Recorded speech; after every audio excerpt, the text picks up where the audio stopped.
وَلَئِنْ أَذَقْنَا الْإِنسَانَ مِنَّا رَحْمَةً، اور اگر ہم مزہ چکھائیں انسان کو اپنی طرف سے رحمت کا، ثُمَّ نَزَعْنَاهَا مِنْهُ، اور پھر اس کے بعد اس سے اس کی نعمت کو چھین لیں، إِنَّهُ لَيَئُوسٌ كَفُورٌ، تو وہ مایوس ہو جاتا ہے، ناشکرا بن جاتا ہے۔ اچھا یہ نیچرل ہے، بالکل کسی سے نعمت لے لی جائے تو اسے مایوسی تو ہوتی ہے، لیکن اصل جو جرم ہے وہ ناشکرا پن ہے۔ مایوسی تو نیچرل ہے، لیکن ایسی مایوسی کہ جس میں آپ آلریڈی جو اتنے عرصے سے اللہ تعالیٰ کی نعمتوں کو اویل کر رہے تھے وہ آپ بالکل بھلا بیٹھے اور اس ایک غم کو اپنے اوپر اتنا حاوی کر لیں کہ اللہ تعالیٰ کی نعمتوں سے صرف نظر کر دیں، یہ چیز اللہ تعالیٰ کو ناپسند ہے۔ جب تک یہ مسئلہ حل نہیں ہوگا انسان ایک پرسکون زندگی گزار نہیں سکتا۔ اہل ایمان کی نشانی ہے نا کہ وہ دعا کرتے ہیں ربنا آتینا فی الدنیا حسنہ وفی الآخرۃ حسنۃ وقنا عذاب النار، اے رب ہمیں دنیا میں بھی بھلائیاں عطا فرما اور آخرت میں بھی بھلائیاں عطا فرما، اور سب سے بڑی بھلائی ہمیں جہنم کے عذاب سے بچا لے، آمین۔ دیکھیں دنیا میں بھلائی کا مطلب ہرگز یہ نہیں ہے کہ آپ کو تکلیف نہیں پہنچے گی، یہ تو ہو ہی نہیں سکتا نا، یہ آؤٹ آف کوسچن ہے کہ تکلیف نہ پہنچے، کیونکہ دنیا میں سب سے زیادہ بھلائی جن لوگوں نے کمائی وہ اللہ کے پیغمبر تھے، اور سب سے زیادہ تکلیفیں جنہوں نے کاٹی وہ بھی پیغمبر تھے۔ ابو داؤد میں، ترمذی میں حدیث ہے، اور یہ حدیث امام حاکم نے ابو ذر غفاری والے چیپٹر کے ٹاپ پہ پہلی حدیث یہ لی ہے، کیونکہ ان کی زندگی غموں سے عبارت تھی۔ حدیث کیا ہے ترمذی میں، ابو داؤد میں، کہ اللہ تعالیٰ سب سے زیادہ تکلیف دنیا میں اپنے ان بندوں کو دیتا ہے جو سب سے بڑھ کر اللہ کو محبوب ہوتے ہیں، اس کے انبیاء، اور انبیاء کرام علیہ السلام کے بعد سب سے زیادہ تکلیفیں ان پر ڈالتا ہے جو ان کے بعد سب سے بڑھ کر محبوب ہوتے ہیں، اور ان کے بعد ان پر سب سے زیادہ تکلیفیں ڈالتا ہے جو ان کے بعد سب سے بڑھ کر محبوب ہوتے ہیں۔ اور پھر نبی علیہ السلام نے فرمایا کہ انسان مؤمن یہ تکلیفیں جھیلتا رہتا ہے حتیٰ کہ وہ دنیا سے جب اٹھایا جاتا ہے تو وہ گناہوں سے بالکل پاک صاف ہو جاتا ہے، یعنی وہ تکلیف اس کی غلطیوں کا کفارہ بن جاتا ہے۔ بخاری مسلم میں حدیث ہے کہ مسلمان کو کوئی بھی دکھ، درد، اندیشہ، حتیٰ کہ اس کے پاؤں میں کوئی کانٹا بھی چبھ جائے تو اس کے بدلے اللہ تعالیٰ اس کے گناہوں کو معاف فرما دیتا ہے۔ تو تکلیف ضرور آنی ہے۔ وَلَنَبْلُوَنَّكُمْ بِشَيْءٍ مِّنَ الْخَوْفِ وَالْجُوعِ وَنَقْصٍ مِّنَ الْأَمْوَالِ وَالْأَنفُسِ وَالثَّمَرَاتِ، ہم ضرور بالضرور آزمائیں گے تھوڑے سے خوف سے، بھوک سے،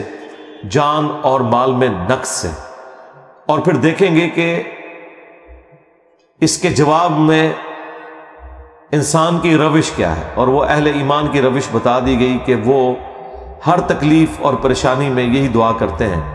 کہ انا للہ و انا الیہ راجعون، ہم بھی اللہ کی طرف سے آئے تھے، ہم نے بھی اللہ کی طرف لوٹ جانا ہے، تو یہ تکلیف بھی تو اللہ نے بھیجی ہے نا،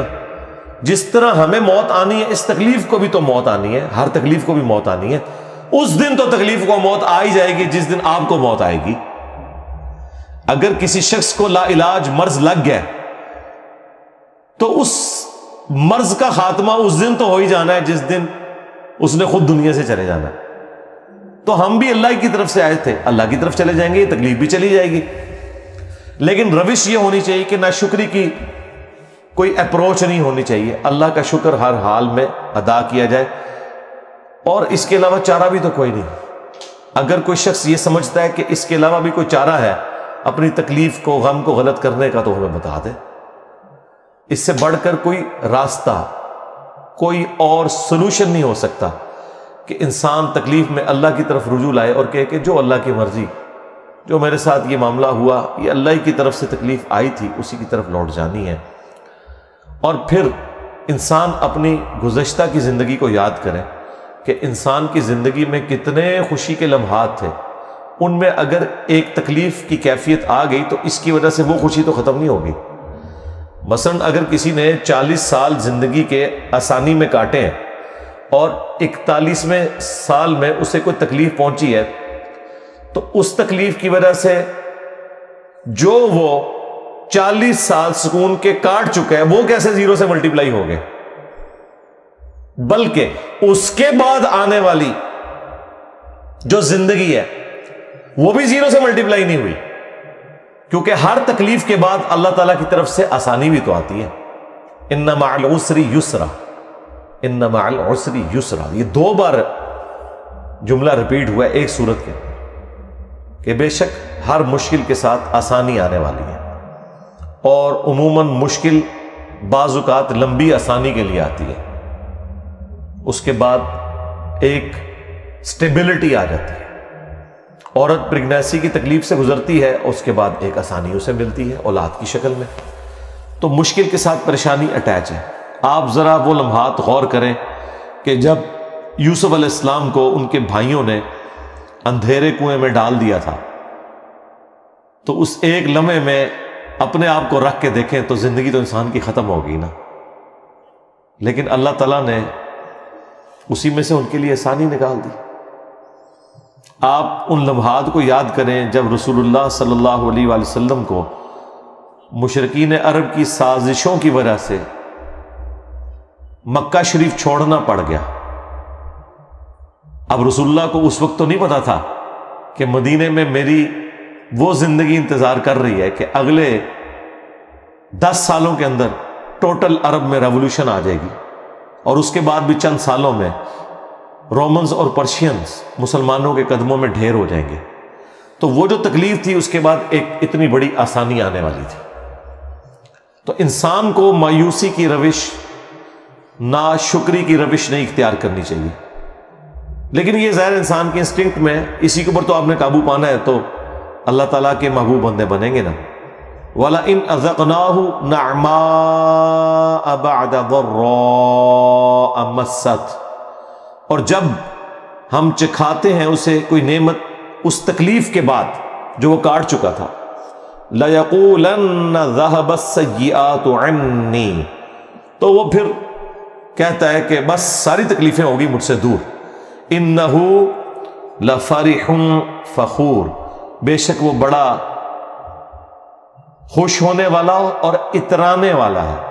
یعنی پہلا پورشن تو ٹھیک ہے کہ جب وہ کہتا ہے کہ میری تکلیفیں مجھ سے دور ہوگی، تو ظاہر ہے اس نے یہی کہنا ہے، لیکن یہ جو ساتھ چیز جڑی ہوئی ہے کہ وہ خوشی میں آپے سے باہر ہو جاتا ہے اور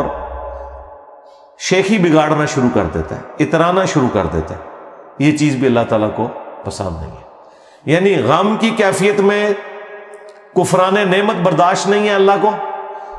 اور خوشی کی کیفیت میں شیخی بگاڑنا برداشت نہیں ہے اللہ تعالیٰ کو۔ اسی لیے آپ دیکھیں مسلمانوں کا غم ہو یا خوشی، وہ گاڈ اورینٹڈ ہے۔ کسی گھر میں میت ہوتی ہے نا، اس کی کنکلوژن نماز جنازہ کے اوپر ہوتی ہے، یعنی خدا کی طرف آپ متوجہ ہوتے ہیں۔ عید کے دن کی خوشی آتی ہے، اس کی کنکلوژن نماز عید کی شکل میں ہوتی ہے۔ غم ہو یا خوشی، اسلام گاڈ اورینٹڈ ہے، آپ نے اللہ کی طرف متوجہ رہنا ہے۔ خوشی مل جائے تو یہ نہیں تصور کرنا کہ یہ خوشی ہمیشہ کے لیے ہے، اور اگر غم ملے تو یہ تصور نہیں کرنا کہ بس اب میری زندگی برباد ہوگی، نہیں، بس اسی طریقے سے انسان خوشی اور غم کی کیفیات سے گزرتا گزرتا موت کے منہ میں چلا جاتا ہے۔ کامیاب ہیں وہ لوگ جو اپنی زندگی میں تکلیفوں کو صبر کے ساتھ برداشت کرتے ہیں اور اللہ کی طرف رجوع لاتے ہیں، اور اپنی خوشی کی کیفیات میں بھی اپنے رب کو نہیں بھولتے، اور کبھی بھی ایک لمٹ کو کراس کر کے گناہ کے کاموں میں انوالو نہیں ہوتے۔ اور انہی کا ذکر اگلی آیت کے اندر آ رہا ہے، إِلَّا الَّذِينَ صَبَرُوا، ہاں مگر وہ لوگ جو صبر کی روش اختیار کرتے ہیں، وَعَمِلُوا الصَّالِحَاتِ، اور نیک اعمال کرتے ہیں، أُولَئِكَ لَهُمْ مَغْفِرَةٌ، انہی کے لیے ہے مغفرت، وَأَجْرٌ كَبِيرٌ، اور بہت بڑا اجر۔ اللہم اجعلنا منہم، اللہ تعالی ہمیں ان میں شامل فرمائے، آمین۔